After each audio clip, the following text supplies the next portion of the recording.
شكرا لك الرئيس. أتكلم على الرسالة الواردة من الأخ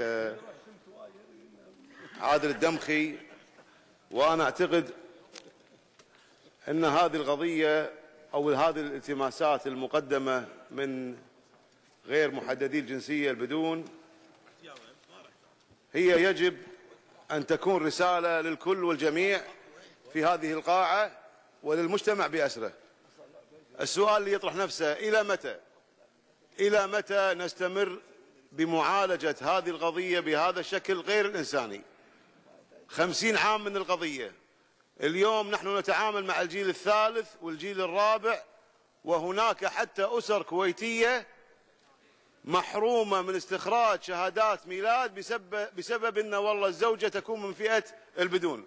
السؤال: إلى متى؟ السؤال الآخر: أين هي الوعود اللي أطلقت مرارا وتكرارا بحل هذه القضية؟ السؤال الثالث: هل نحن الآن نكتفي فقط في مجلس الأمة بالنظر فيها؟ مجلس الأمة لو رجعت للمضابط والجلسات لوجدت عشرات القوانين والاقتراحات والأسئلة والأفكار والتصورات اللي تدفع باتجاه حل هذه القضية.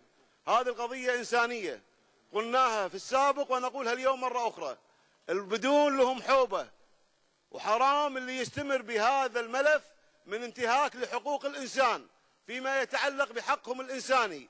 ويجب أن نفصل ما بين الحق الإنساني وما بين حق التجنيس. الحق الإنساني من حق الناس تعيش وتتزوج وتعمل، وهذا كلام ما هو مقبول أن تستمر قضية البدون بهذا الشكل دون حلول.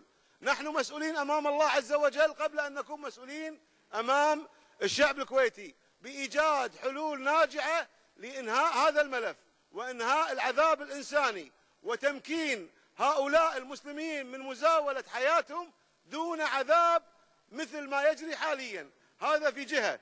في الجهة الثانية، كل المشاريع والخطوات اللي قامت بها الحكومة اليوم في شأن التجنيس نباركها، ونعتقد أنه من الواجب تجنيس العسكريين اللي حملوا السلاح وحملة إحصاء 65 والذين ملفاتهم مستوفاة وأبناء الكويتيات والفئات المستحقة.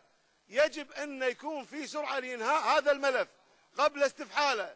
أنا لما أشوف هذه الرسالة أعتقد أن الرسالة هي لشعور الأخ الدمخي بالمسؤولية ولمحاولته إيجاد حل لهذه القضية، لكن ما تكفي إرادة الشعب الكويتي ومجلس الأمة لحل هذه القضية. نحن نريد إرادة حكومية، نريد إرادة مشتركة وطنية لإنهاء هذا الملف.